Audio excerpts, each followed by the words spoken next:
A very good evening to all of you. A very, very warm welcome. I'm Bhavti Doshi, Marketing and Branding Head at Minimax Systems Private Limited. I'm seeing all of you guys after a little while. My colleague Jhumpa Mukherjee, you guys would have met her in past of the few webinar sessions. I would like to really thank all of you guys to having been attended Minimax webinars and making it such a successful event round the year globally. Today we have a topic which is about oil condition monitoring. Oil condition monitoring, as we all know, how important it is to see, to check, to analyze oil and understand the diagnosis and accordingly go ahead with the right solutions. So today, let me just brief you up with the flow of the presentation. We have Dr. Ashwini Kumar with us, who is a guest speaker and an expert. He is an assistant professor at KIIT, a PhD holder, as we have already seen a brief introduction about him in the video earlier. So he would be taking a presentation on oil condition monitoring. Followed by that, we would have a Q&A session, which will be live question and answer session. So I would request all of you guys to please drop in your question in the Q&A box. Do not keep your questions in the chat box because we might miss out there.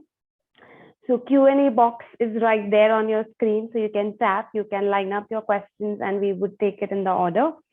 And for Q&A, we have Minimax experts with us, Mr. Anshuman Agrawal, Managing Director, Minimax Systems, and we have Yogesh Kumar, who is a department head with Technical Service Department at Minimax Systems. So welcome all of you. All right, so I would request you guys to hold up to your questions. Once we have the presentation done, we will begin shortly with the Q&A session. We will also have some poll questions during the presentation. So I would request everyone to participate in the same, and let's get the enthusiasm rolling. Over to you, Ashwini sir. Good evening, everyone. Thank you, Bhavti, for the nice introduction. Thank you, Minimax, for organizing a session on oil condition monitoring. So we are discussing about oil condition monitoring today.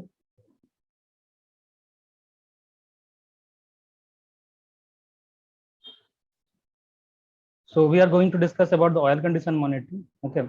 So we are going with these content so that if anyone here that don't have knowledge about the oil and oil condition monitoring, so at the end you will feel connected with the oil and all the things about the oil condition monitoring, right?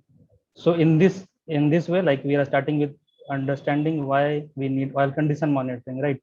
So basically you need to understand what is condition monitoring first. So what do you mean by condition monitoring? Condition monitoring is nothing, that's just a science of what detection, observation, and maintenance management tool, right? Or in other words, we can say that condition monitoring a technique that regularly evaluates what operating condition and gather information for the equipments, right? Fine. So what do you mean by condition monitoring? We are just known by condition monitoring is just known by what its outcomes in terms of what outcomes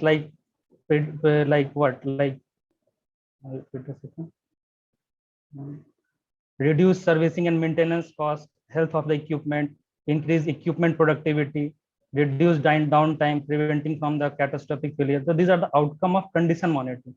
So we can achieve these outcomes, okay, by individual conditioning monitoring methods or the combination of condition monitoring method. But why oil condition monitoring? The question is still why oil condition monitoring, right? So we from the oil condition monitoring, what do we get? We get early fault detection, and this can be used for the what mobile equipment, and we can detect the wear of components which is in contact with the oil, right? But we can also reduce the environmental impact. The environmental impact means to say what like disposal of the premature oil. We can if you are doing the oil condition monitoring, so we can reduce the environmental impact, and we can also reduce the social cost in terms of foreign exchange, as we are mostly purchasing from the foreign country. So if you are using the oil condition monitoring, we can reduce this one also, that is the social cost, that is in terms of foreign exchange. So basically, what do you mean by what is the per year growth, or what is the current global market size of condition monitoring? In 2020, you can see that like 770 million is the like USD dollar. The USD is the current market size, in what it is expected to grow like it to be like 1175 million by 2025.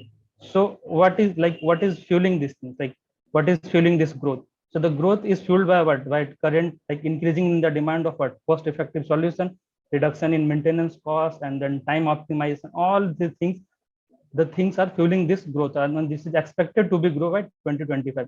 So wow, like what we're going to like provide this cost effective solution. So as we know that, and we you know that what we are living a technology marvel, so we are aware of what application of like information technology in the modern society. So this rising demand can be fulfilled by the technologies such as IoT and the machine learning and artificial intelligence in industrial environment. So what this requires what a specialist to carry out these intellectual activities with the help of information technology that can be like that can fulfill this requirement of the market. So basically we need to understand like what is the like from where it started, what is like from where initially we can say that where it started, the oil. So like we are very much aware the human invention, about the human invention. So like human started working in very early about the friction, related to the friction, and you know that what is the like first invention that is related to friction is that is cooking fire. And then they come to know that okay, the relay like rolling friction is much lesser than the like sliding friction. So they invented the wheel. Just what they are like inventing about the friction, then finding they are very much interested in finding and reducing the friction. So you can see in the figure that what that like wheel is used here to just harvest the cart. Okay, just what they are like very much interested to reducing the friction, and further they like explore about the oil, the application of the oil. You can see in the second figure that they are pouring the oil just to move the closures. Okay, so just to they are very much interested to reduce the friction.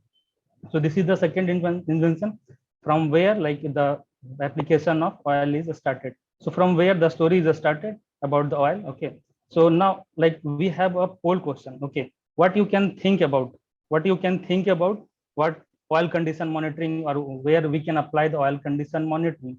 Like it may be like, so just participate in this question so that we'll discuss the result after the participation. Just try to like mark your answer, whatever you think of. What is the application, whatever, where we can apply the oil condition monitoring techniques, in which type of product or products.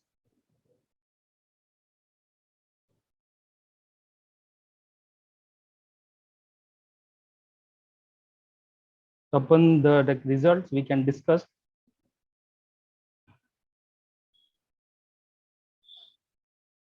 So it's like a very less time, just mark your answer.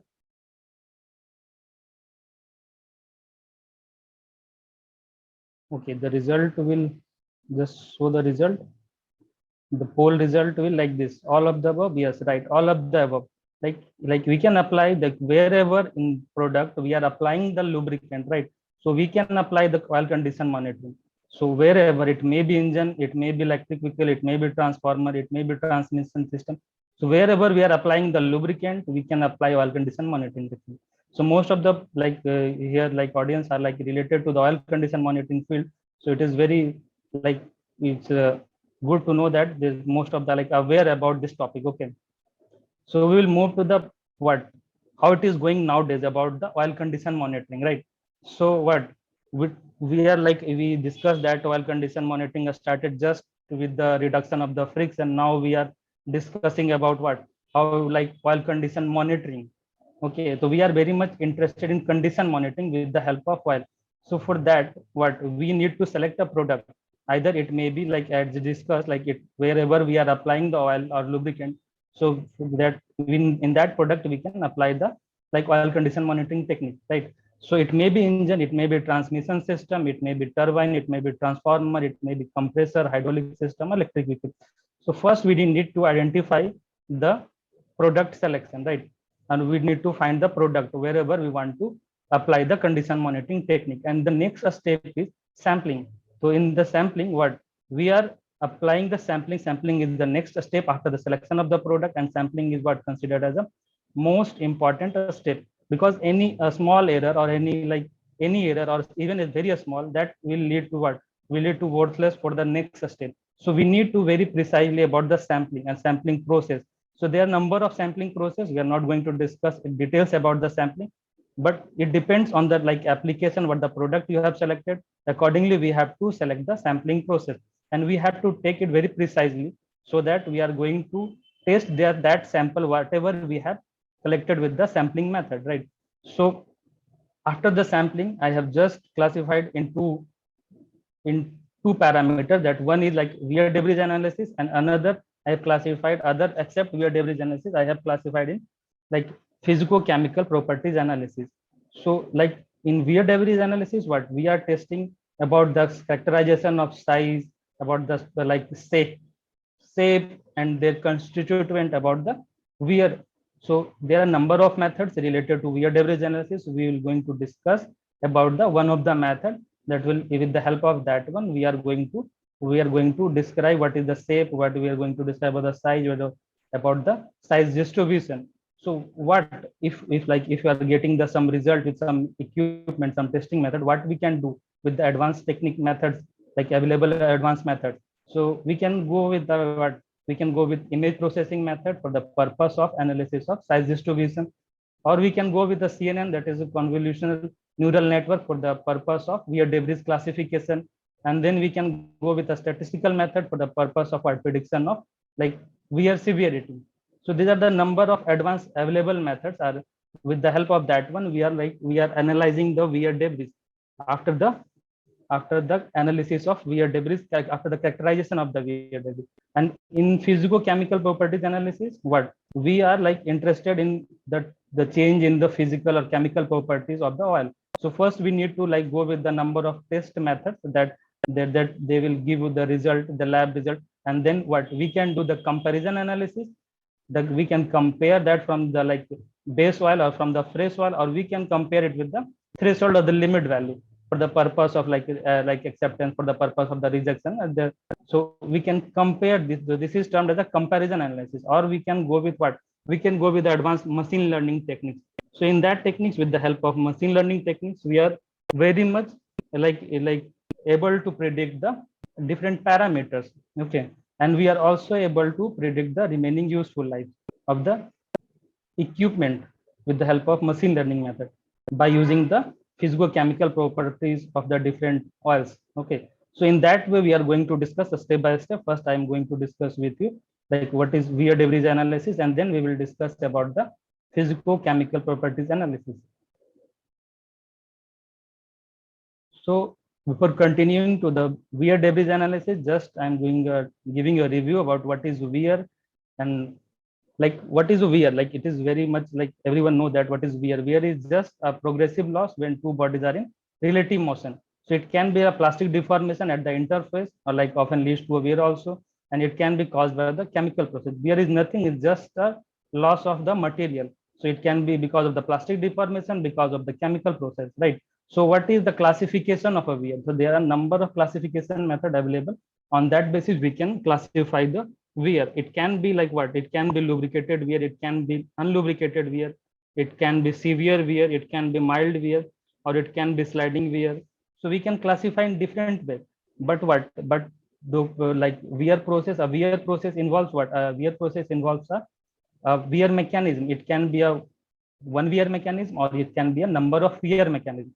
So a weir process, it may be like lubricated weir, can be because of a like number of weir mechanisms. So weir mechanism is further classified in two ways, like it by the weir dominated by mechanical behavior of material, or the weir dominated by chemical behavior of materials, right? So we can just classify in the mechanical behavior, means to say like aspirated deformation and removal, and then wear caused by plowing and delamination, wear adhesive wear. So all these things comes under mechanical behavior of the material. When like wear is dominated by the chemical behavior, that means to say that there is a like solution wear, there is a like oxidation wear, there is a like diffusion wear, and there is a wear by melting of surface layer and adhesive wear at a high temperature. So this is just a wear mechanism. So a wear, like one of the mechanism or a number of a combination or a mechanism are responsible for the wear process. Or that wear process may be a lubricated wear, that may be a unlubricated wear, depends on the situation, right? So in that way, we are able to classify a wear. So I'm just going to discuss you one of the like techniques that is applied for the purpose of wear debris analysis. That is what they, you can see in the photo, like in the photograph, that is the analytical ferrograph. Okay, so that is the analytical ferrograph. So I have just showing a picture in which there is a wear debris particles that are the particles of an engine. Okay, that is a particle of engine oil. So this is a case study where like I have selected a equipment, as I told you that first need to select a equipment or product. So I have selected a product that is engine, and then the second step is what? Then second step is like I have sampled the oil from the engine. After the sampling, I come to the like this wear debris analysis process. In that wear debris analysis process, what I need to do, I need to separate the wear particle. I need to separate the wear particle. So this is one of the method. There are number of methods that are available. There are number of techniques available for the separation of the wear particle. So this is one of the method. Like we are using the analytical ferrograph for the purpose of separating the wear particle and then further analyzing the wear debris shape and size characterization, right? So what after the separation of the wear particle, you can see in the picture, like this is a ferrogram. There is a equipment. There is a threshold tube on the equipment. On that, what we are just going to pour the like lubricant, the sample lubricant, right? And then on the magnetic base of the ferrogram, the particle we have a glass slide, and at the glass slide the samples from the like whatever the lubricant we are pouring, like in this case I am just using a engine oil for the purpose of like like analysis of wear debris, right? So we are just able to separate the wear particle present in the engine oil, right, on the glass slide. After the separation of glass wear particle, we need to move it to the ferro like bichromatic microscope. This microscope is also most like one of the interesting thing in ferrography, that it's like it has a two illumination system, like it has a refractive or reflective system, so that can help in identifying the like the contamination or some metallic wear, like that we are able to identify. So by the classification, by the observation with the help of this photographic view of this, you can see in the photographic view of the bichromatic microscope, with the help with this help of the bichromatic microscope, we are able to identify what different types of wear particles based on their based on their shape, size, boundary features. So we are able to identify, but it is not easy for everyone to just go and then identify different types of wear particles. So this needs a skill. Okay, so this needs like different types of the after like, but if you don't have a skill, there is no issue. Like we have atlas, so you have to go with the atlas of the whatever the atlas available, or you have to go to the different previous research related to the wear debris analysis, and then you need to analyze what shape, what is the feature and what is the shape it is called. Like in case of the footing wear, you can see in the picture, because of the boundary, we are able to identify the boundary features. We are able to identify, okay, this is a fatigue wear. Or with the shape, we can able to identify what is the spherical wear, or what is the, we can also able to identify the size of the spherical wear. And we are able to, with the help of the catalog or with the help of the previous research related in this field, we are able to also identify the rubbing wear particles, severe wear particle, and spalling wear particle. So in that way, we are just able to identify and able to measure the size. But this needs a little bit of skill in identifying different types of particles. It's not easy. So we need to like develop some method related to that one, so that anyone can without a skill can use this one.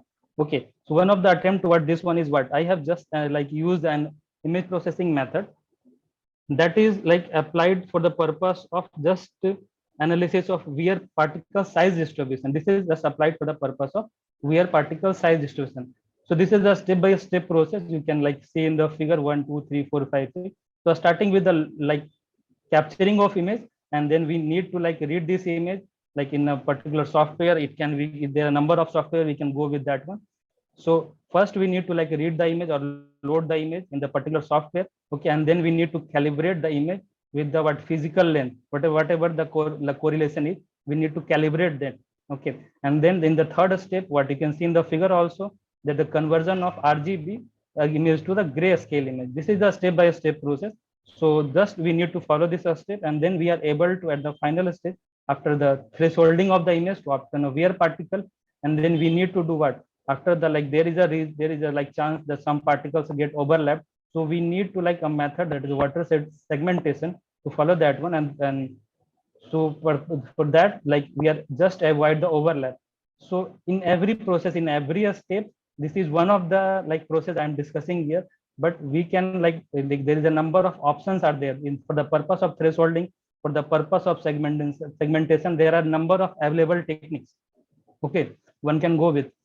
So after the segmentation, for that avoiding the overlap of the wear particles, we can calculate. Okay, we can calculate the different particle features, and then like particle feature mean to say what?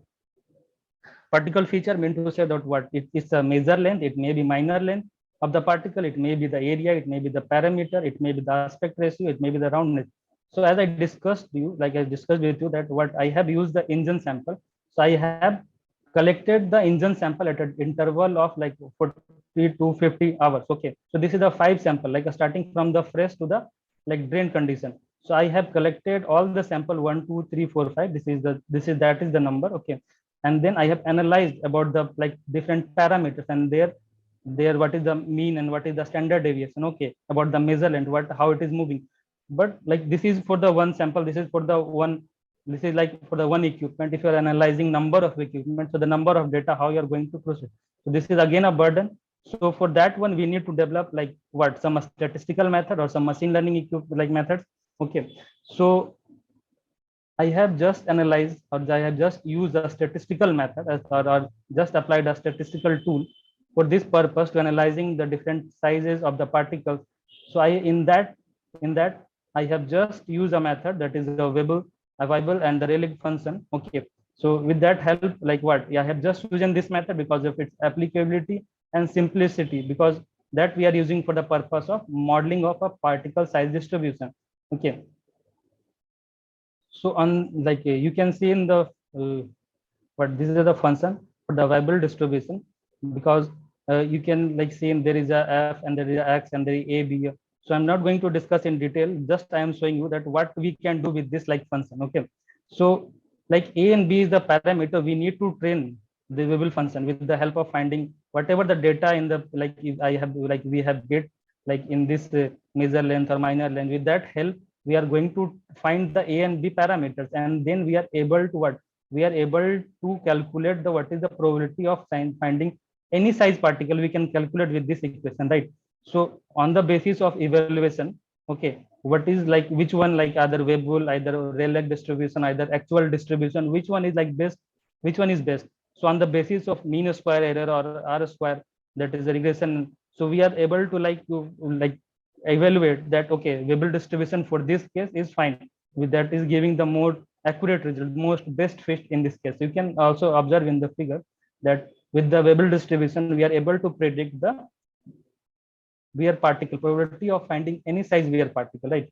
So this is not a much easy look for for the like regular use. Okay, so just after some modification I have just modified this equation so that we are able to calculate the what like any size particle. Okay, probability of finding any size particle anytime, just putting the time that you can see in the like table, that I have just kept it like at a difference of 5 to 15, that is a gap of 10 micrometer, because it is not possible to present all that like particles. So I have just like putting like at a difference of 10. So we are able to find what is the probability of finding a 5 micron particle at any time in between, also like in between 43 to 99 we can find. Okay, so with that help we are able to calculate the wear severity, like we can say that what is the severity of the wear, right?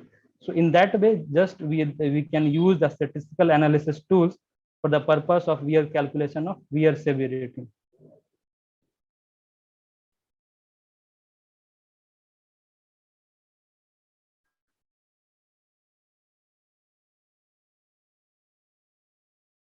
So the next is what, this is the about the wear debris analysis.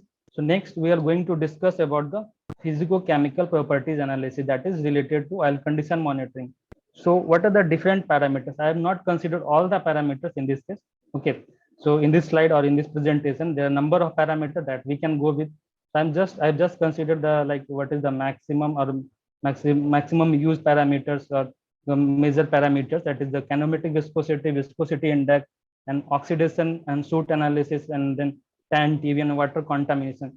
So what, like either we can like we need to test these all these parameter of the oil, like whatever the we have sampled in the sampling process, and then we need to go with the different instruments available in the market, and then we are able to calculate these parameters, right?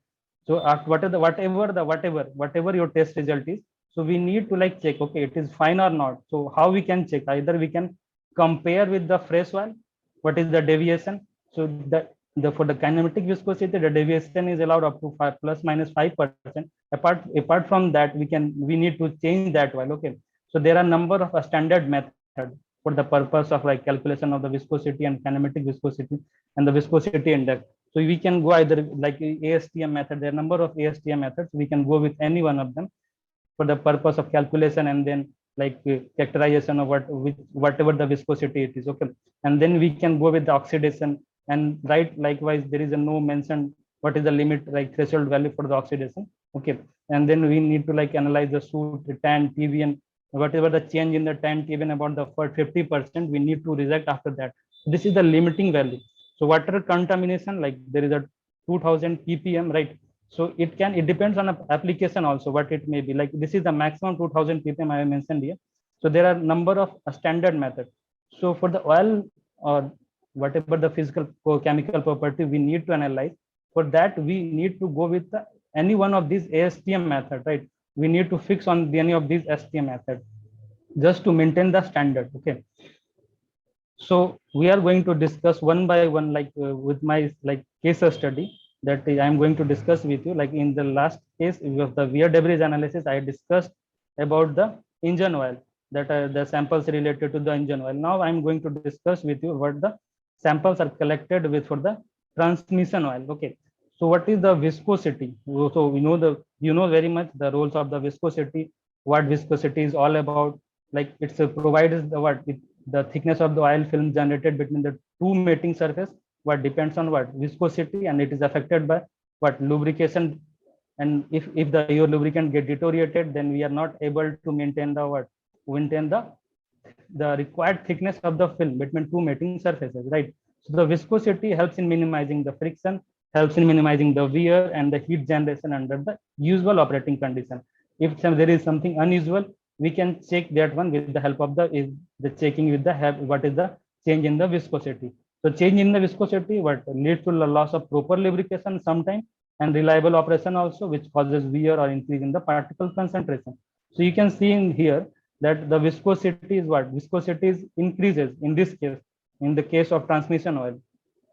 So that is because of the reason of like what concentration of air particle and oxidation like increases here in this case. So that's why the viscosity is increasing, and because of the high heat exposure of the equipment, or like a high heat exposure of the like operation, for that the viscosity index is decreases because of the like loss of the viscosity improver, right? Because of the shearing down of the viscosity improver, that we are losing the viscosity index.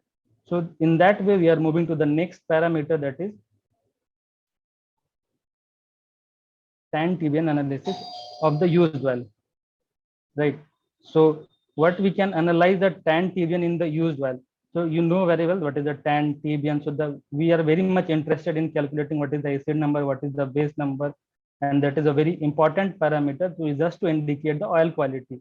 So consider an important parameter. We need to like very much care about the what is the tan level, what is the TBN level, and we need to evaluate like for the purpose of oil deterioration. That will just tell you about the like degradation of antioxidant, like dispersant and detergent. Like if we are able to calculate a tan or TBN, we can able to like deterioration, able to just evaluate the deterioration in the antioxidant, dispersant and detergent. So like increase in tan shows what? Increase in tan just shows that acidic concentration of the oil samples increases with time or with the oxidation. Okay, this is like just because of what? Just because of the decomposition of a molecule at a higher temperature. So this is the result of because of that one. The tan value is increasing with the time, or with the like operating time, we can say that one. Okay, and the TBN value, because like it is decreasing, you can say that one. Okay, the overheat heating results in the oil oxidation, sometimes fuel dilution may also cause the decrease in the oil to PBN value, or the oil present, like there is in the oil, we know that there is a sulfur content. Okay, so that produces sulfuric acid at a high temperature, which causes the decrease in the base number also. So the what? So the high exposure to high temperature or exposure to like oxidation process, so we are able to decrease the like PBN also. So in that way, what is the like limiting value, like we have to compare, we are comparing. So in this case, like I'm discussing with the system 1, system 2, and system 3. So what, like I have analyzed 3 transmission system, right, and then comparing all them, right. So what is the like trend, I'm able to analyze that, okay, the trend is like the tan value is increasing and the TBN value is increasing, but like it's under limit value, that is the limiting value is 50% from the fresh oil. Okay, so all the things, the change is in the limiting value under the threshold value. So there is a poll question that what do you understand by the FTR spectroscopy regards the oil condition monitoring, like how we can apply the FTR spectroscopy in oil condition monitoring. Like just put your like option, whatever you think of. So it can be like any of this one.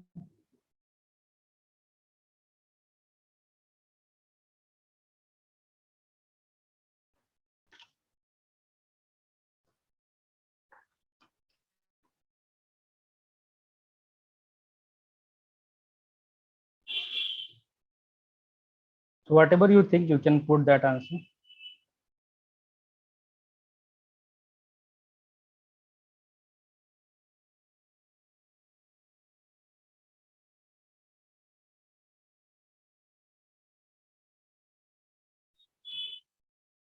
FTIR spectroscopy, Fourier transfer infrared a spectroscopy that is used for the oil analysis, right? So just show me that, yes, like it is applicable for all the things, but mostly that is used for the oxidation level and soot level, right? But we can apply for the calculation of the TBN and the moisture content. But moisture content we can also apply, but TBN also apply, but mostly it is used for the oxidation and the soot analysis. And the answer is like all of the above. So we are going to discuss about the spectroscopy analysis. In this case, in the case of the transmission oil, I'm just, in my case, I have just applied for all the system. And in the case of transmission oil, there is a no scope of soot analysis. So this is like, this is the reason. Just, I am just giving a small brief of a clear spectroscopy that whatever I have just got from the sampled oil. So there is a region specific, we need to understand about the where the wave number is CO bond and the C double O bond exist. So we need to first study about that one, where what is the reason, and in that region whatever the change in the absorbance value, we need to just measure that one, and we need to just analyze from the base value. Base value is what? Base value is our fresh oil, whatever the fresh oil value of oxidation, that is considered as a base value. So we are just understanding at the relative from that the fresh oil of the oxidation index. So in this case, you can say that the oxidation level is increasing with the time of operation, right? From the like fresh oil, there is a like base value have some oxidation number. We need to just compare from that one. Okay, what will be the with the like deterioration with the, if any drastic change we need to observe here. We don't have a, like any specific range, but we can like analyze, okay, there is a drastic change in this like in this interval. So we can like understand, okay, there is some error. So we need to like check over the drastic change in any value for the oxidation index. So likewise, we can go with the water contamination analysis. There are also like Karl-Fisher titration method for the purpose of like calculation of water contamination. With that help, we can calculate the whatever the water contamination. It is measure of the what amount of water present in lubricant. Okay, so water is the most common contaminant in lubricant because of the what? Because of water vapor diffusion from the atmosphere due to high variation in temperature, or it may be the reason like aging of the lubricant, or it may be the reason like what? Like weak leaks. So water presents in oil affect performance of the what? It performance, like there is a oil, we have number of additives, you know very well, like anti-wear additives, antioxidant, dispersant, anti-foam emulsifier. So water affect all these types of additives. So we need to like check the contamination level. That's the reason. What is the main reason behind the water or like contamination in the oil? So water contamination present in oil, like we need to find, okay, this is like in this case, like I just told you that this is the case that I have just mentioned. The maximum limit is 2000 ppm for the contamination level of water. Okay, that is considered as a safe. So in this, like it is increasing, but it's under the control value, it's under the limiting value, or it may be caused because of the, like we can't say that particular area, but it is caused because of the like environmental atmospheric air. Okay, so from that it got contaminated, like from the like, okay, so this is the reason why we are getting some water level contamination. So proceeding further, like we have a poll question. So like if you are like aware with the machine learning techniques, so what it can be, about the application of a machine learning techniques. So yeah, what you do you think, whatever think, just mark your answer. We are going to discuss about this one. Whatever like you know, whatever you think, you can mark that answer.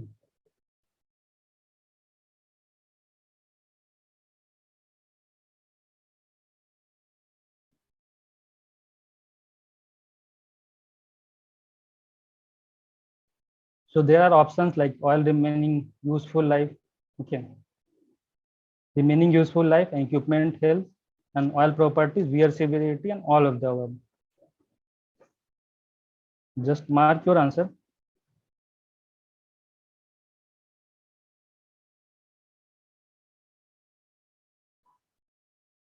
So we have a poll result, like yes, all of the above, because as I discussed with you, like oil, like we are able to calculate the wear severity. Like wear severity can be, like as discussed in the earlier, like we are applying the CNN, convolutional neural network. So we can apply that one also for the purpose of like what calculation of wear severity. If you're able to calculate the wear parameters, then relatively what we are able to calculate the remaining useful life of the oil, and that is vice versa with the equipment health. If you are able to calculate the oil life, we are able to calculate the equipment health, right? So all of the above is right answer for this one, and most of the, it's great for everyone, like you know, are very much like aware with this field.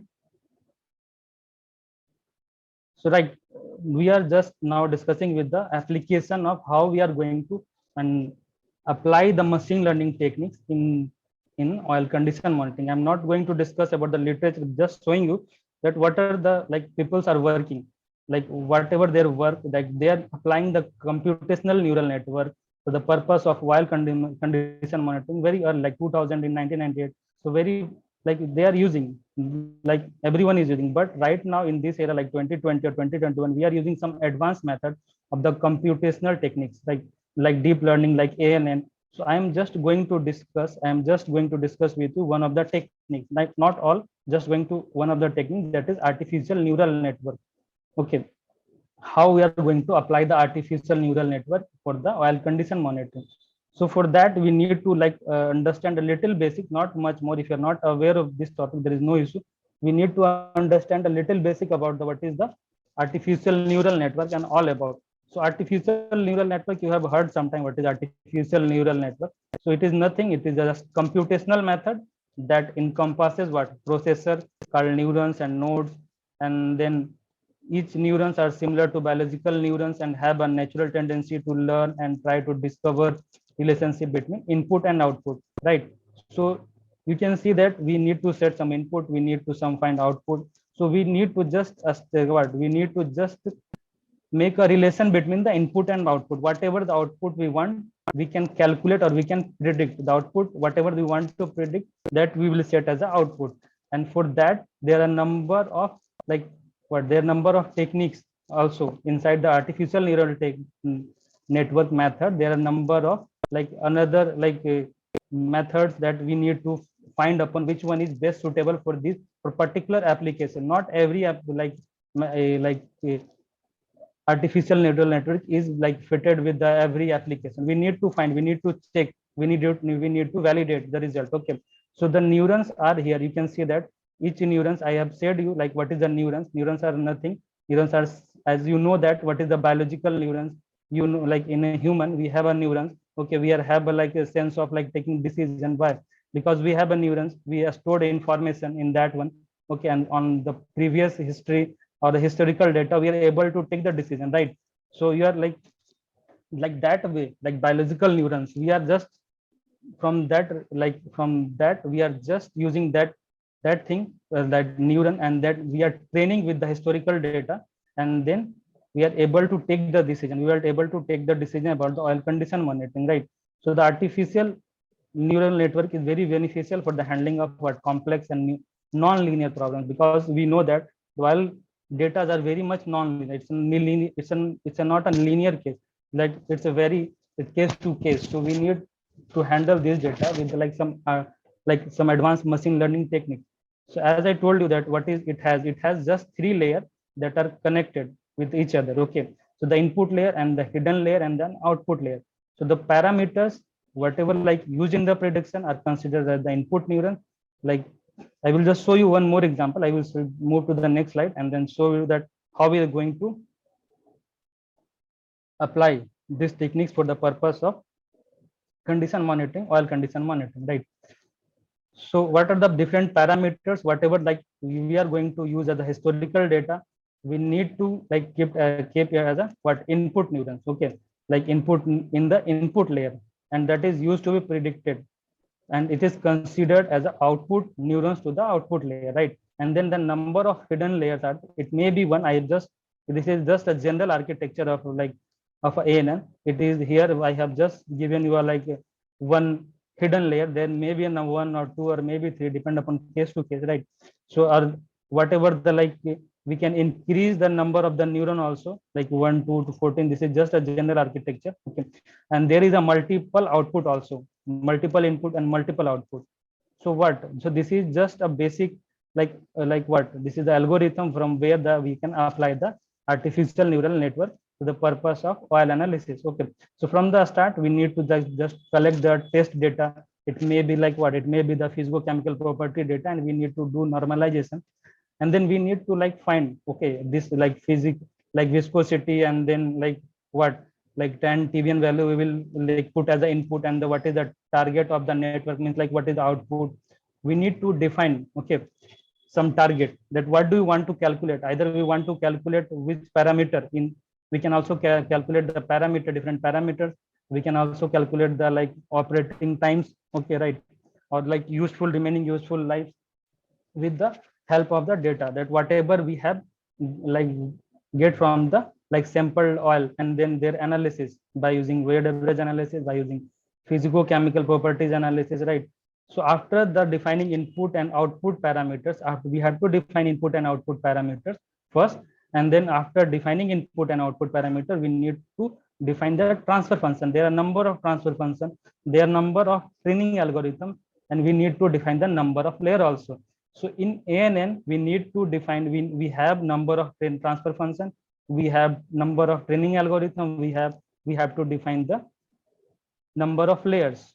So for like just I'm just taking this example, like this the number of neuron I have decided like it can be 2 to 30, and it is like I have to do like number of, and I have to set the number of hidden layer. I have to define the number of hidden layer also.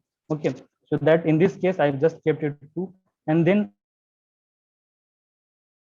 okay, and the test the neural network data and check for the minimization of the error. Okay, if it is minimized, then I have to change the number of the, if it is not under the minimization level, whatever I have said, okay, so then I have to go with the change the number of neurons. Okay, and then we'll like, then we will again this loop for the purpose of like finding the minimum error in our model. Okay, so after finding the minimum error, we'll just select the ANN architecture based on the, that is the mean square error. That what I am saying, that we have just, we need to identify which combination is going to give us a minimum error. Okay, so on minimum error, how we are going to get, either we need to change the transfer function, either need to find the training algorithm, or either we need to change the number of layer, either we need to change the number of neuron also.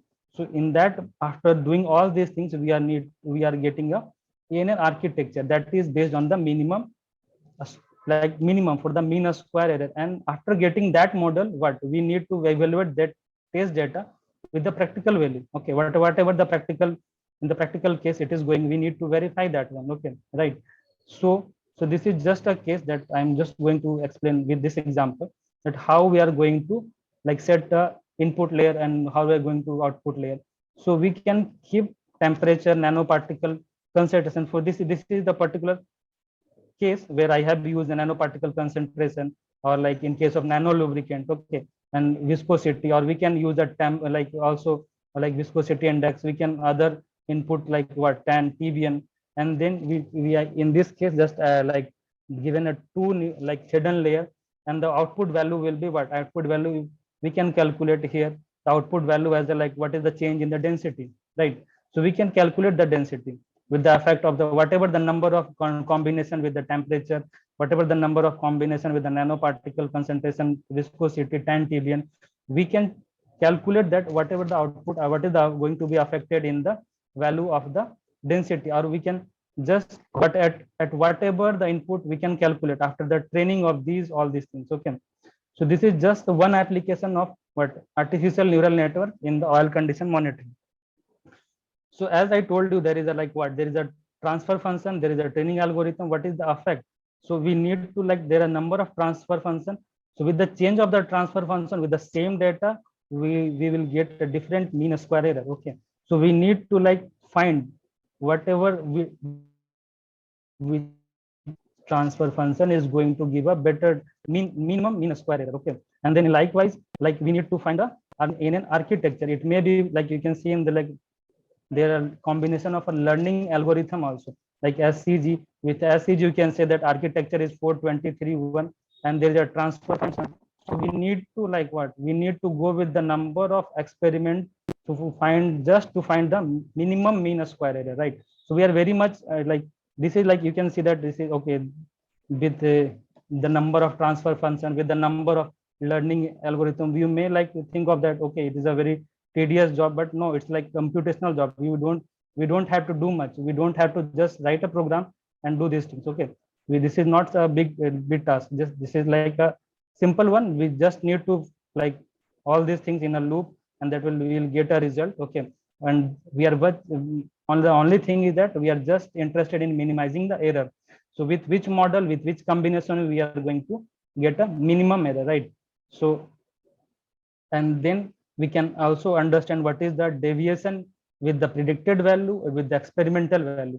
So what will be the deviation? We can also calculate. We can also work like you can see in the NN predictor of the what, thermal conductivity, dynamic viscosity, density. We have predicted that one, a specific heat, and what with like we have compared it with what, experimental value. So what is the deviation? We can calculate. We can understand. Okay, our model is fine or not. We need to improve that one. Okay.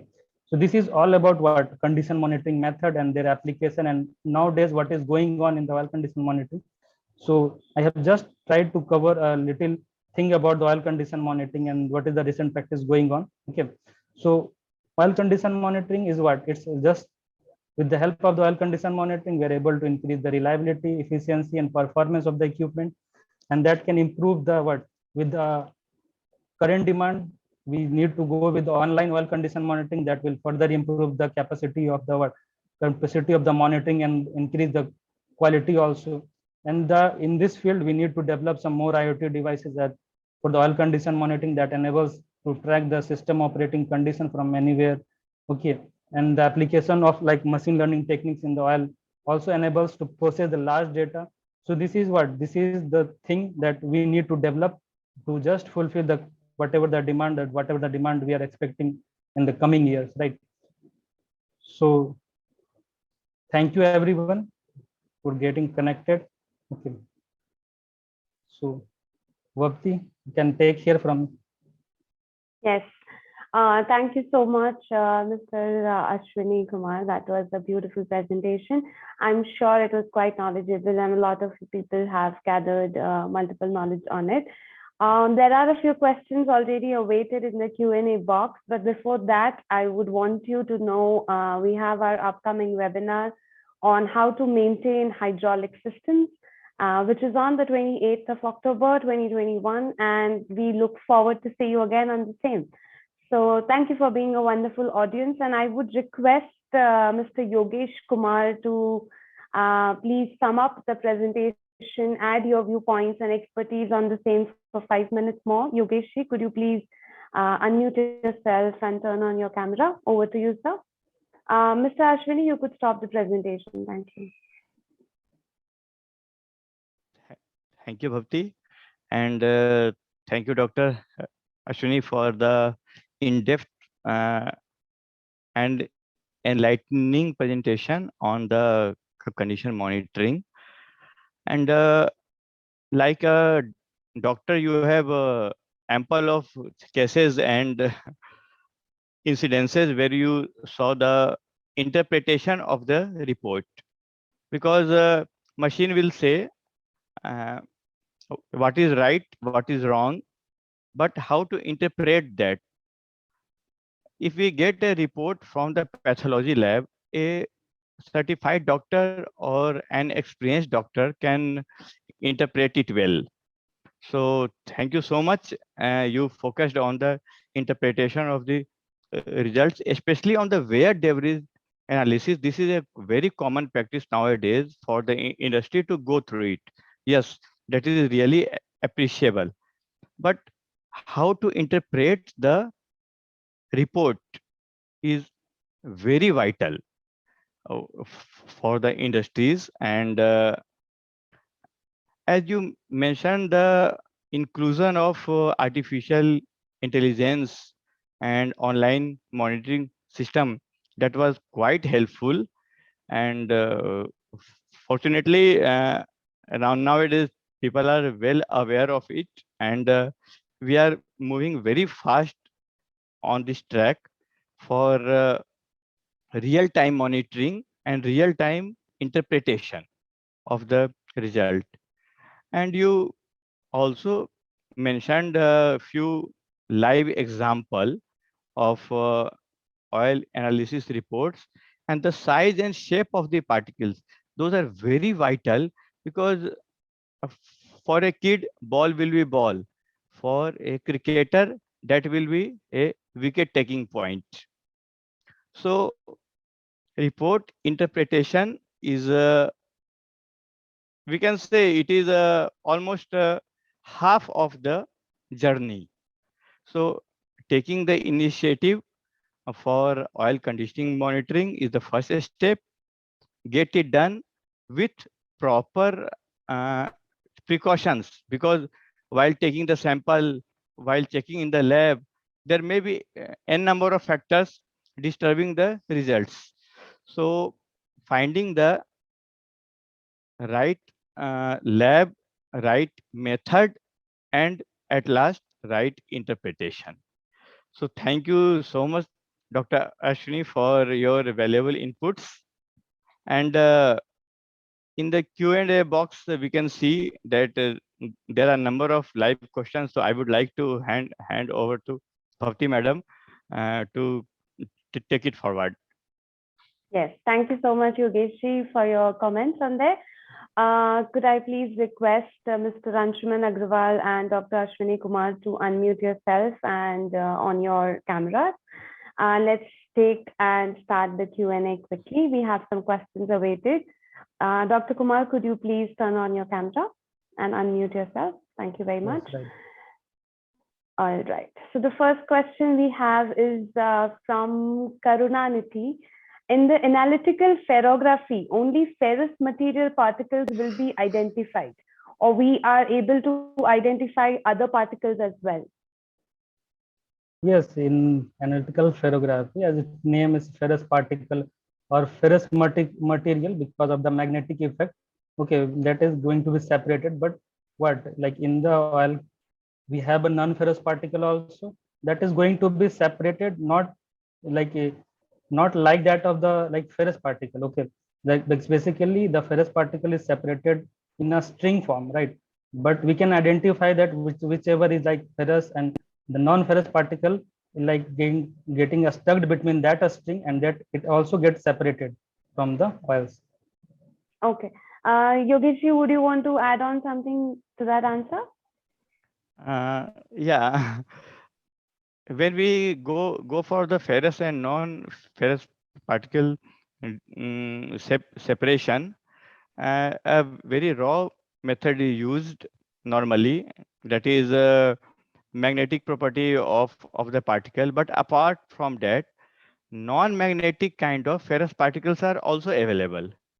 So with a detailed analysis of the shape and size, we can find that which type of particles are contributing and what is the reason that those particles are available in the oil.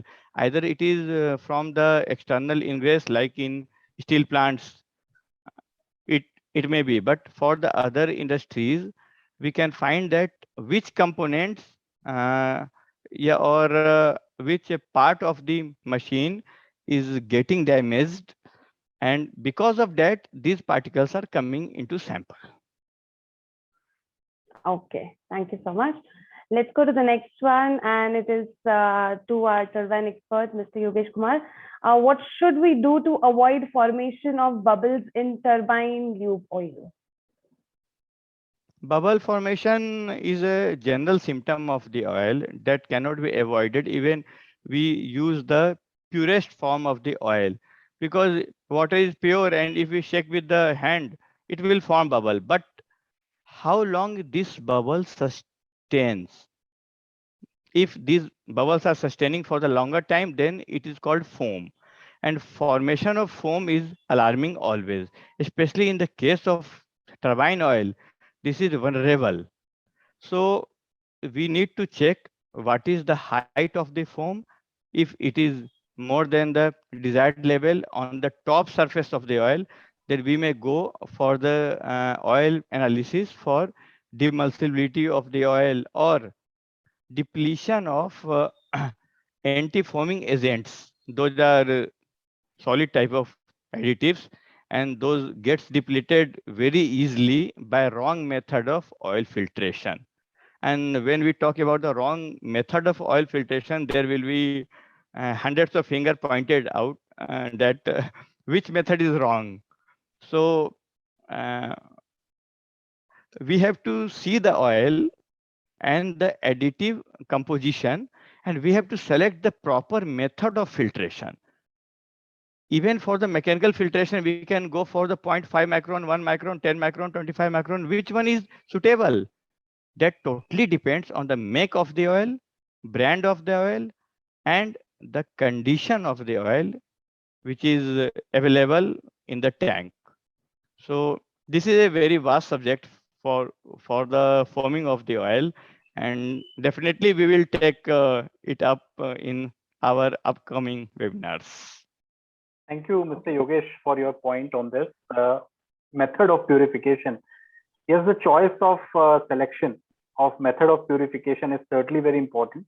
And in previous webinars, we have touched upon certain technologies which are used for the purification of oils.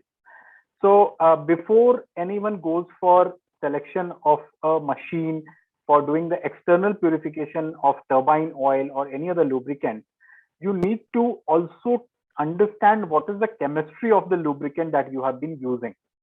So many times what we do is, as a layman, we try to hit all the points and all the incidences with single stick. That's not the way how purification should be done. And hence we need to first see what kind of contamination is hampering our oil and what are the parameters which are going high. Most of the times we have come across clients where whenever we meet them for discussion on purification, the answer is we are already taking adequate measures and we are already having all the possible technologies for purification. But that's not the way how purification should be performed. You need not go for all the technologies, but you need to go for that one technology which is apt for your application. So here's a very good point on purification of turbine oils. Go for the apt technology and not all the technology.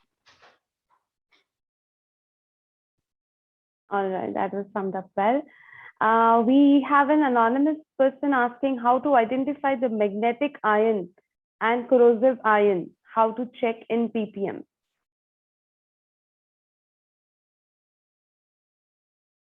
Yeah, Dr. Ashwini, would you want to answer that? Yes, magnetic iron and corrosive iron, we are unable to identify with the help of ferrography, we need to go with some constituent analysis. Okay. So right now, this question is like what we need to just identify which one is like magnetic and which one is corrosive iron. Both are in ferrous in nature, right? So we can't identify with the help of ferrography. We need to go with further analysis of constituent analysis, whatever the constituent is there. Okay, thank you. Mr. Naresh Kumar wants to know what are the parameters considered for selection of lube oil for machine? So yes. For Yeah. sir, Yogesh? for the selection of lubricant, there are various parameters, like basic parameters, that load, revolution per minute, RPM, and the temperature. We take it as basic parameter. Then again, we have to think the tropical condition where the machine is getting operated. So if it is in desert, or it is somewhere in the icy area, like Russian tropical, or somewhere, then third part, which is the vital for the long life of the lubricant, is the environment around the oil. That is nothing but what kind of pollutant is produced by that particular industry. If it is cement, mineral, or steel, like that, they have separate type of localized pollutants. Even we put a plant in South Africa, okay, full of forest, but that plant itself is making localized environment, very, very dusty, contaminant, with a specific type of particles. So selection of lubricants is generally done by the OEM. That is quite great. And then we can modify it as per our operating condition. And that changing the lubricant is a challenging subject, because we are going to put a different battle, and that can be done by experts, and we are there to support you. Great. Mr. Biselli wants to know, Dr. Ashwani Kumar, that viscosity variation plus minus 5%. Why is that so? Because the standard says it is usually 10% plus or minus for fresh oil. Yes, it's like a standard for like for the change in the variation. Okay, if it is increasing, that is 10%, but if it is decreasing, that is 5%, right? So their number of reference, you can like we can refer. So their number of research is like there. So there are different research follow the different term. So be on safe side, just kept it as a 5%, plus minus 5%. Okay, great. The next one is from Mr. Manish Thakur. Anshuman Agrawal, would you like to answer this? Why you consider only No, this three? is sorry. Sorry, this Continue. is technical. Yes, this is regarding the related to presentation? yes. Yeah. So you could please answer, no problem, and then Mr. Anshuman would add it. Why do you consider only 3 systems for the testing? So basically 3 systems are considered for the engine and 3 systems are considered for the transmission, right? Because of the limitation of the resources, because it's a practical case. So we need to go with the number of oil analysis methods with oil analysis techniques. That is okay. It is not easy to analyze 100 number of samples, because that's costly also. In terms of economic benefits, we need to select a minimum number of like parameter output. From that, we need to find a like beneficial output, right? So there is a limitation from the company side also. That's why I have considered 3 systems. Yeah, so as rightly mentioned by Dr. Ashwani, it's a statistical requirement for any conclusion to be made out of certain tests. 3 systems is what is the optimal requirement. If we go beyond that, there is no concern or consideration on that. But in order to keep the testing and the conclusive arrangements on an economical scale, 3 is the number of tests that has been standardly used by companies across the world. Right, sir. All right, great, thank you. And the next one is from Mr. Naidu. What are the threshold values for synthetic lubricants made from phosphate ester or glycol esters? Yeah, Anshuman Agrawal, would you like to answer? So that? what threshold values is considered here is Mr. Naidu not mentioning? It is not a specific, sir, basically. Yeah. So Which I threshold understand value? if it is regarding Yes. certain particular parameters, maybe one of the parameters which I know personally is of the total acid number. So Right. that is defined by the various manufacturers, as he has mentioned, phosphate ester as well as glycol esters. For phosphate esters, which comes typically from two companies, Chemtura and Fiquel, the total acid number is defined at 0.2 mgqh per gram. And for the glycol esters, which come from company called Quaker, the TN value comes at 6.0. That is the threshold. So of course, it can be a little confusing for the users in terms of the threshold values. But I would suggest whenever you have to fix up the threshold values for your testing program or analysis program, you must always consider the technical data sheet of the product that you are testing. Otherwise, if you are again doing your threshold using the same yardstick for all the oils and lubricants in your plant, it can be quite confusing, and ultimately the referencing can go wrong. And because of the referencing going wrong, you might end up either wasting your lubricant or maybe considering that your lubricant is clean, whereas it would be as a dirty condition. So wrong interpretations can happen if the reference values or the threshold values are incorrect. I would like to add a bit that limitations or limits set by the manufacturer is for the oil, but the oil going into the system, that system has certain limitation. So we have to see the limitation of the systems as well. Oil can take TN value up to 2.0, no issue. Oil will be very healthy. But the oil going into the system, the components which are welcoming that oil to work properly, those systems are ready to accept that value or not. So we have to see second part of the oil application as well. This point is very well brought in by Mr. Yogesh, because I have come across certain plants where people tried to convert from a phosphate ester into a glycol ester without taking the permission or seeking the help of the OEM of those systems. Those were power plant EH systems or control systems. Now, as he has mentioned rightly, the oil might be sustaining that high level of TAN without a change in the oil's lubrication chemistry. But the system through which that oil or lubricant will be going through, if those system components are not ready to accept the higher level of TAN or higher level of contamination, then probably there would be a mismatch or a non-compatibility. So whenever there is a point taken in terms of change of lubricant from one grade to another, of course the OEM has to be taken into confidence. Okay, that's great. The next one is from Junaidi. Do you have experience of water contamination source from internal aeroderivative gas turbine, that is from compressed air to synthetic lube oil via labyrinth seal? Yes, of course, it is very common, and not only for the gas turbine, it is very common for the steam turbine as well.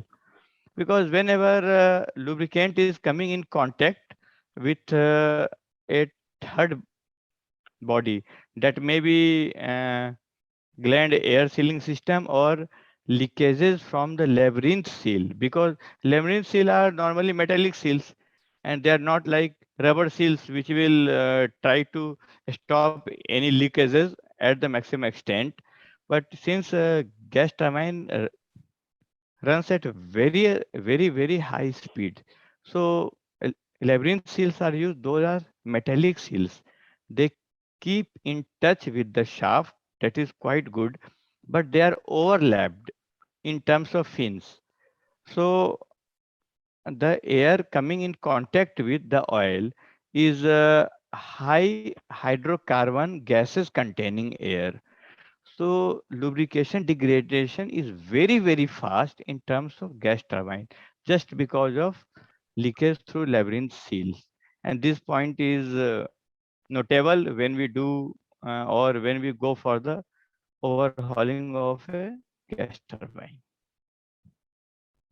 Okay, thank you, Mr. Yogesh.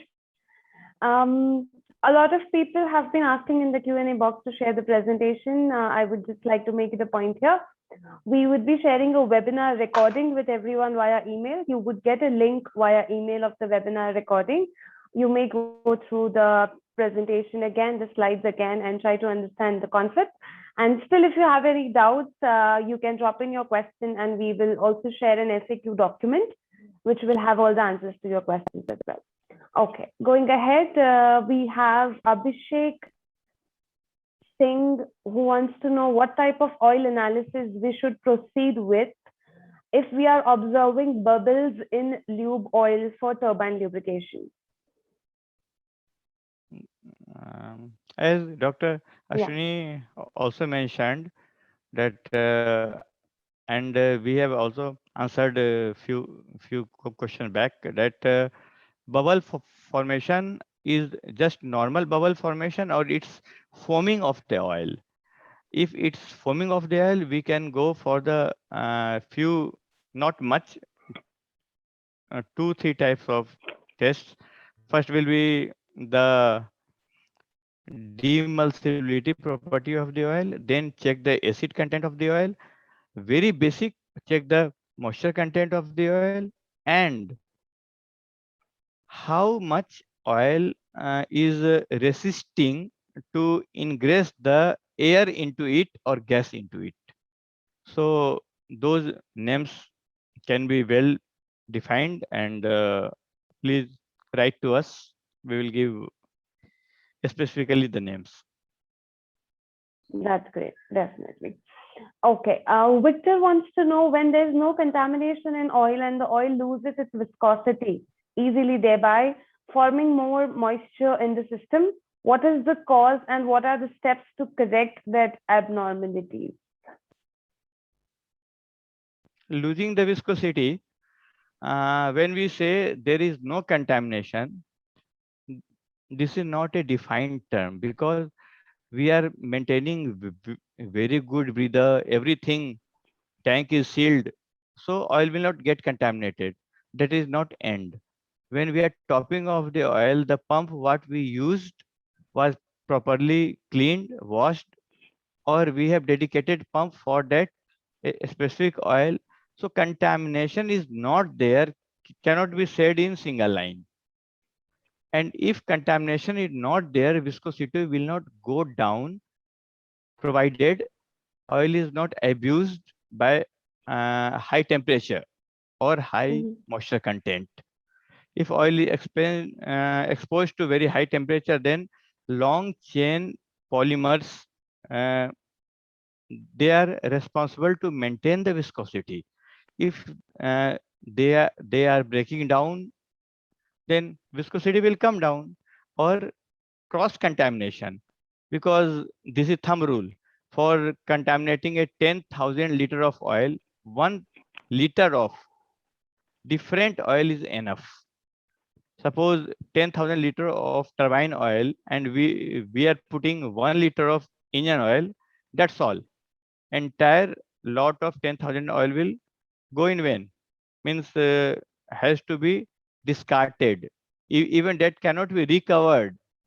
So we need to check the oil property with elemental analysis and ferrography and different methods, that what is the reason for the viscosity lowering or viscosity is coming down. And just to add All one right. point to it, as mentioned few years ago by the US Department of Energy, lubricants can have an indefinite life, subject to condition that the contamination and foreign materials are separated timely. So if your contamination is well separated, then of course the oil can't lose its viscosity. If it is losing viscosity, it certainly signifies that there is something wrong going along with your oil. Amazing. Thank you for that additional point, Anshuman. Going to the next one, we have Jamal, who has a few questions. So I'm going to club them, and all of you can participate in answering the same. How to save gearbox oil in very dusty environment in steel plant, like EDT, cranes, RH, RMHS, cement mills. I think he's coming from a steel industry. I would like that Sure, Mr. sir, please go ahead. Anshuman will start. So in the dusty conditions of steel plants or cement plants, of course, the gearboxes have vulnerability to the dust conditions, because gearboxes, although they are a closed circuit system for lubrication, even if there are a splash lubrication system or a forced lubrication system, there is a breather element out there, and that breather element would take in a lot of, or breathe in a lot of dusty air into it, and that dusty air would add to the contamination of the lubrication system. Now, if you have small sized gearboxes, then of course the purification activity or filtration or separation activity becomes a little difficult, and hence it is evident that you need to go for air breathers, which are economical, as well as they are supportive towards trapping of the air contaminations on the small gearboxes. However, when it comes to large size gearboxes, where probably it would be having a forced lubrication system for the gearbox or a centralized lubrication system, probably it would be a mill, it can be a VRM or a sag mill or a ball mill. So for those large size gearboxes, of course, going for external purification would be quite justified, and hence you can go for various techniques. You can go for a centrifugal separation, or you can go for mechanical filtration separation, whichever suits your application, and whatever system is available at your place, you can go ahead for that. However, when you want to go for superfine cleaning of the gearboxes, you always go for mechanical filtration as vis-a-vis to a centrifugal separation, because in centrifugal separation, fine particles or dust or soot or varnish-like particles or sludge-like particles are not able to be removed, and hence going for mechanical filtration would always suit your application. Yeah, Mr. Yogesh, you can add to it. Nice. Yeah. Breathers are most neglected area when we talk about the gearbox maintenance or gearbox reliability, because breathers are just considered as they are at the top to vent out, but this is not the performance of a breather. Breathers are like our lungs. They purify the air and they supply air to the top surface of the lubricant.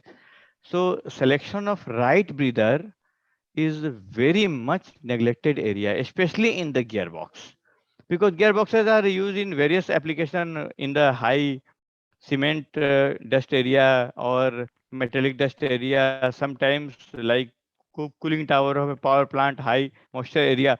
So based on the application, we have to change the type of the breather. Then what should be the uh, permissible limit of particle size entering through the breather? Again, whatever precaution we take for the breather, after some time of application, if breather is not timely replaced or timely cleaned, contamination has to go into the oil. And even we have selected the right breather, contaminant will enter into the oil, because we have certain limitation of the breather.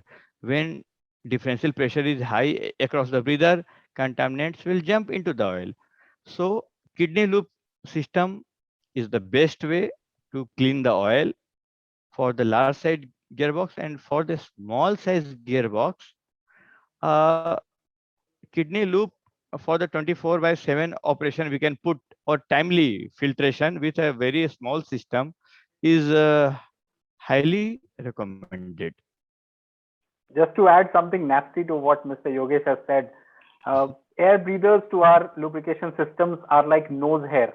We all want to get rid of the nose hair, but biologically and as per the medical advices, we cannot get rid of them completely. Because if we do that, then we are actually subjecting our lungs to the super dirty air which is around us, and that's why we have the nose hair. So it is something which is highly ignored or neglected point of view in the industry as well, and hence breathers should not be avoided. I was just avoiding your example. We have a friendly I audience know. around, so we can be as nasty as we want to. Okay. Thank you. Yeah, it's all about, I think, a great understanding that everyone develops, right? So we will take the last two questions for the evening and then move towards signing off. So the next one is from Mongezi Vizo, who wants to know, can condensate forming due to oil temperature in a gearbox cause any deficiencies or abnormalities to the gears meshing? If so, what best can be done to predict and prevent the defects? So is he talking about same the bubble formation? Not exactly. Okay. The condensation inside the gearbox is a typical phenomena and which has to happen. Means we cannot avoid it. And when talking about the meshing of the gear, by seeing the gear teeth profile or gear teeth condition during inspection, we can easily recognize that type of wear happening on the gear teeth or the surface wear, like we have dedendum circle, addendum circle, gear piece circle. So all three having different diameters. Now, wear is happening or damage is happening on which part of the circle, whether it is or the tip or the root or at the piece circle diameter, we can easily find that condensation is causing any damage right now or not. So any gear teeth picture can be evaluated easily to find the answer of this question. Okay, great. Thank you. And we have Ekta Dubey. She's asking, what is the shelf life of lube oil BG320 since we are using oil for the last 6 years in coal meal gearbox without replacing oil by maintaining quality? How long should we extend it by maintaining quality? Mr. Anshuman already mentioned it. Oil is filled for life.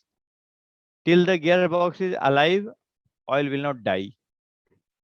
Provided star mark is there, we maintain the oil condition. If even for the 1 month or 2 months, we ignore the oil condition, the oil will die. After that, we can do lot of things to make it alive that may be or may not be feasible or practical. So if we maintain the oil quality, we can run it at least for the 25 years. As per seen experience, we can share it that we have seen the oil and without replacement, it was running for the last 25 years. Additives got depleted, but during the top-ups, they get regenerated or replenished. So replacement is the worst case for any oil. Replacement has many disadvantages as mentioned by Dr. Ashwini also during presentation. And the worst thing is that we are going to kill the environment. So we never recommend to replace the oil, but just regenerate it, recondition it. And here I would like to just clarify to Ms. Ekta, when we are using the oil in an equipment, it is not called as a shelf life, but it will be called as an in-service lubricant life. Shelf life is when you have the lubricant in the barrels and it's stored in your lube storage area or in your godowns. The second point in the question I can read here is maintaining the quality. So this maintaining the quality phrase is actually very confusing because how are you ensuring that the quality is maintained? What kind of tests have been performed? Is it the regular tests which are required for a monthly or a bi-monthly basis, or is it a test against which is normally required at the end of 1 year, at the end of 2 years? Because if you're using a lubricant for 6 years, you also need to check certain higher level of tests, like what were discussed by Dr. Ashwini today, like probably a FTIR or a ferrography or a VAW analysis. So with those tests, there would be higher level of understanding of what is the present condition of the lubricant. So before we comment on maintaining quality, we must be assured of all the tests which have been performed. Because if it's the case of a coal mill gearbox, either it is from a steel plant or a cement plant or a power plant. Now, to my experience, we haven't seen across many plants in India, especially. I am assuming that you are from India from your name. So there aren't many plants where in coal mill gearboxes the oil lasts so long. The reason is contamination. So if you are using it for last 6 years, probably you need to perform a lot of more tests just to ensure that the oil has no issues and there are no maintenance concerns getting raised up because of the lubricant performance. Dr. Yashwani, you would like to add something? I can see you have some interest on this question. Yes, actually you have added all the point about the life of the oil, because we can't say about the in single word about the life of the oil. It needs like explain, we need to correct all the parameters related to the oil, that maybe wear particles concentration and about the physicochemical parameters. We need to calculate all these things. So its answer is very big. It's not in a single line. We can't answer about the life of the oil. Right, sir. And you have mentioned all the points. Thank you so much. Amazing. Thank you so much to all the speakers and experts for being on the panel today and giving out our audience such a knowledgeable session. I'm sure they have solved many doubts. We still have a few questions that are unanswered due to time constraint, but do not worry, we will reach out to you via frequently asked questions that we share on all of our social media channels. I hope you follow our profiles and our page links on LinkedIn. We are also very much active on WhatsApp community. If you haven't joined our WhatsApp internal community till date, I would request to drop in your number in the survey form or in the chat box here, or you could reach out to us and we would send you an invitation link. Make sure to drop in your WhatsApp number, not just your mobile number, which doesn't have WhatsApp. Last but not the least, we also have some newsletters and regular technical papers, white papers that we write and we upload it on our website. So you have the link in the chat box to register and be in our network. Drop in your email, subscribe to the channel, and you will receive all the communication, technical, non-technical, every much on time from us. And we'll see you all in the next session that is on hydraulic systems. Do spread the word. I believe we had a lot of questions today related to gearbox, and we have done a webinar on it as well. So we would share out the link on YouTube. We have a recording which is up there, which can help you out and solve many doubts related to gearboxes especially. And the remaining answers, you will get it in the FAQ document. And if there's anything else, just hit the website, WhatsApp us. You can call us anytime, talk to our team. We are there to serve you, and let us help each other out and the entire world out in this journey towards lubrication reliability and make Earth a better place. Thank you so much, everyone. Have a great evening ahead. Bye. Thank you so much. Thank you so much.